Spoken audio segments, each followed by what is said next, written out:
Hello everyone, I am K. Sadashiva. Welcome to my channel KLR Educators. In our previous lecture, we have discussed about the French Revolution and the immediate causes for the French Revolution.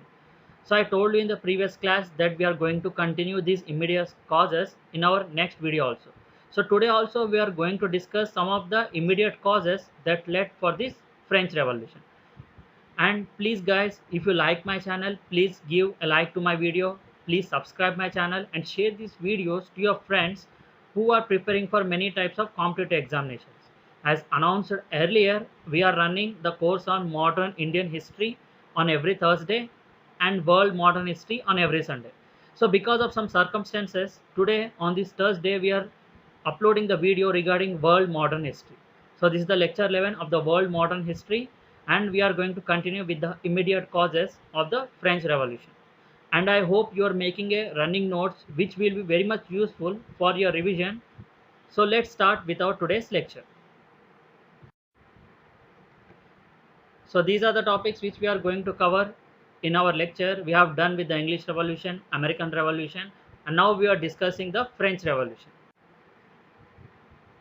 So in French Revolution, we are discussing all the immediate causes that led for this French Revolution.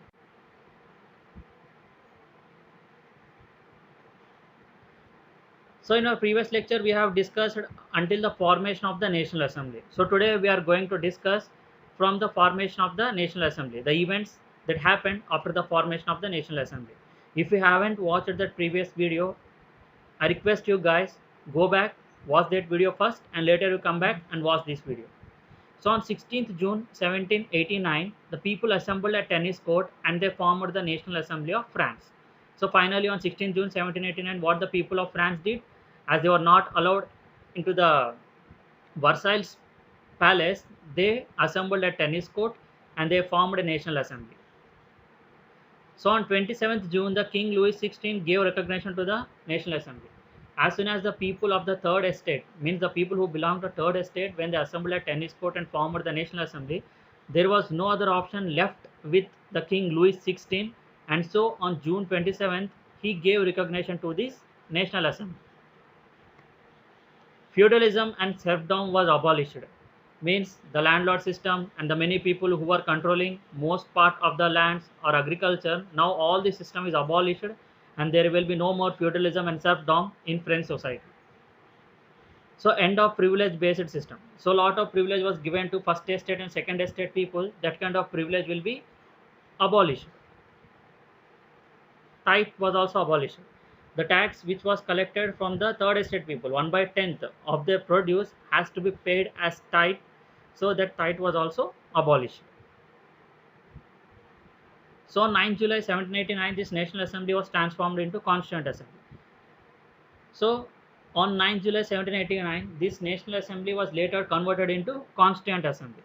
So we will see what is this Constituent Assembly, and we will try to learn all the events and all the changes that were happening in the French society. So who is this Jacques Necker?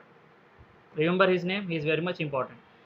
So economic crisis continued and continuous infighting was going on in France. See, whatever the developments that were happening in France, the main reason and what was the main motive to make people happy, so that the welfare of the people has to be pre-planned, and the main motive is only the welfare of the people. If you are not able to achieve the welfare of the people, all the plans which we are pre-planning will go in vain. After the formation of National Assembly and after the transformation of National Assembly into Constituent Assembly, this economic crisis was still going on. It was still continuing. Jacques Necker, the next finance minister, suggested to cut government spending, abolish trade guilds. So, whoever the finance minister, he will suggest only the one thing. I said in a previous video also. Whoever it may be, they will suggest only one thing. And the same thing was suggested by Jacques Necker also. He suggested tax on property. So irrespective of the privilege which you have given to first and second estate people, everyone has to pay the tax, and the property which they are possessing should be taxed. So imagine if they are imposing tax on property, who will be the maximum taxpayers? It will be surely the first and second estate people only, because they are controlling the large amount of land and properties in France. That's why more amount of tax has to be paid from the first and second estate people only. Will you think that first and second estate people will accept or the king will accept? Neither, no one will accept it. Okay. When king removed Jack's Necker, the people became angry and attacked Fort of Bastille. So what happened? As king didn't like the recommendations that were given by Jack Necker, he removed Jack Necker. As soon as Jack Necker was removed, the people were not happy. They were asking the king, what you are planning, okay, what you are going to do, how we are going to solve this economic crisis. So they became angry and attacked the fort of Bastille. So on July 14, 1789, fort of Bastille was attacked by the people as they were not getting any proper resolution or solution for this economic crisis.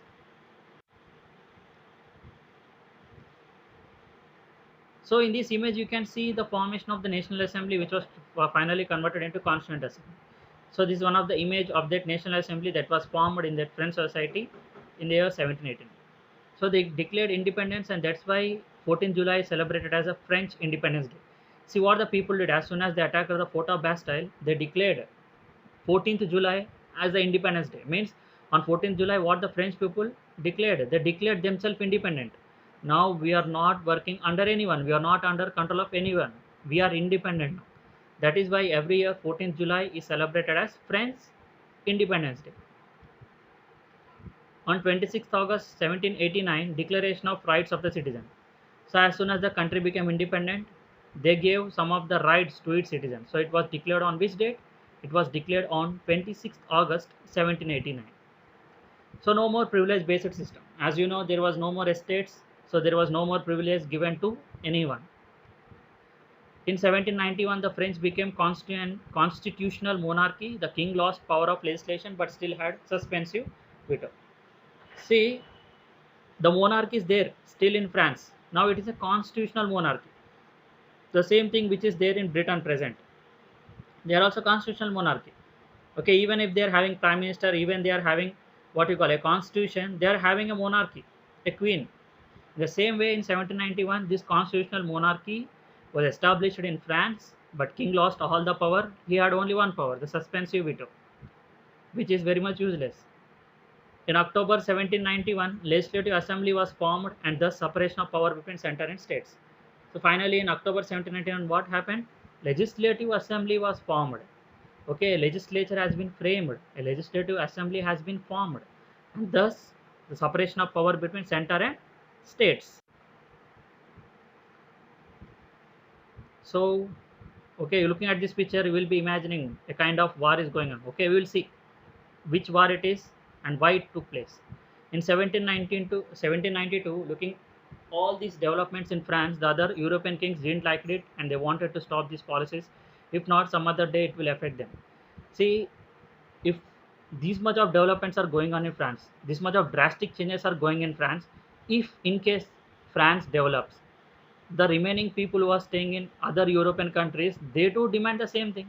Because see, when American Revolution took place, the people of America got democracy, equal rights, and everything. This was locked.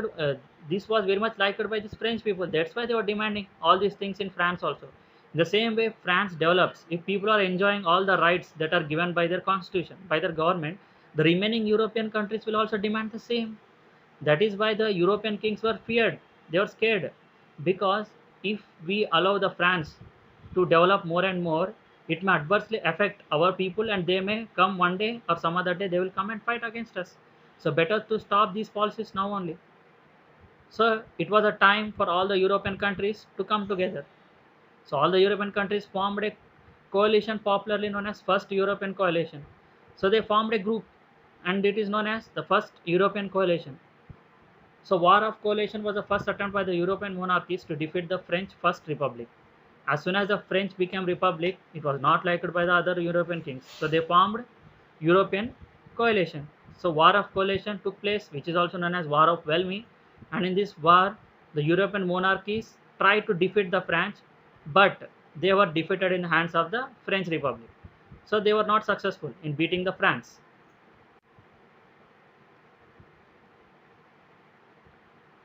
Spain, Holland, Austria, Prussia, England and Sardinia were the countries which participated in this War of Coalition. So you can see these many countries, they participated in this war of coalition and they were defeated in the hands of the French Republic. And who supported this war and who was the root cause of this war? It was a king Louis XVI of the France, because he too didn't like this republic that was established in this France. But the French Republic defeated the European coalition. As soon as the king was defeated by his own people, now the king will be finally guillotined and monarchy will end in France. So what is guillotine? You can clearly see in the image. You can clearly see the image and you can understand the punishment, the type of punishment that was given to the people at that time. So the neck will come apart from the body. Okay, they will cut the neck, and this is known as guillotine. And it was a radical punishment that was given by France people at that time. Okay. So with this, we are concluding our session. Hope you understood all the immediate causes that were responsible for this French Revolution. See, we have covered only some part of this. Okay, oh, I think some 50 to 60% of immediate causes has been covered until now. Still, lot has to be discussed because this is very huge concept. Okay, we can't cover in 40, 50, 60 minutes video because it may be very much what you call it. You can't concentrate continuously for 50, 60 minutes. That's why I'm making videos only for 10 to 15 minutes. So hope you understood everything about this immediate causes, and remaining whatever the developments that were done in France we will discuss in our upcoming video. So if you like my video, please give a like, share this video to your friends who are preparing for many competitive examinations, and please subscribe my channel if you haven't subscribed yet. So thanks for watching my video, and please stay safe, stay at home, don't go out because the pandemic is growing day by day. So I request you to please stay safe, and you got lot of time to prepare for the exams, so use this time accordingly for the preparation of the examination. So thanks for watching my video. Thank you one and all. Jai Hind.